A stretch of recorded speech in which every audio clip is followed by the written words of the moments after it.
most people in the church know that serving is important for their own benefit. It's something that God calls us to do. But I think we burn out so quickly because I don't think we're doing enough to kind of do what I would call soul care, self-care. A friend of mine gave me some great insight about this. He said, well, there are 4 categories that I think we should really think about that kind of monitors, kind of like a car dashboard. With, if a red light goes on, you know that something is not good. And so just to monitor these 4 areas. And so that would be the physical, that would be the emotional, and that would be the social, and that would be the spiritual categories of your heart.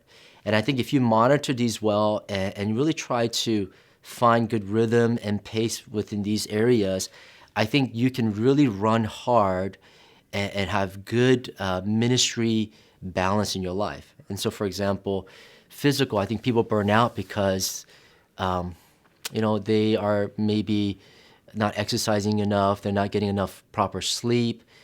These are things that are important because we're human beings. And so if you're just often tired, I think you're more susceptible to, running hard and being burnt out.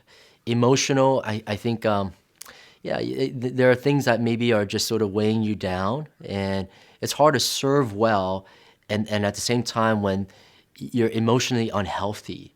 I recommend anything by Peter Scazzero, anything that he's written, whether right now I'm going through Emotional Healthy Leader with my staff, and all of us are saying we're not emotionally healthy.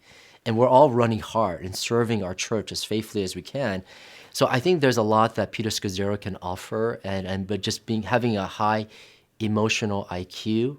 The social is obviously in the area of friendship. You need some good community. You need people that can encourage you and be a Barnabas to you. And then, the last thing is obviously spiritual. The ministry that God does in you is more important than the ministry that God does through you. And that was one of my mentors, what he said to me again and again, Justin, you can't do ministry well if you're not focused on first your devotional life, your spiritual life.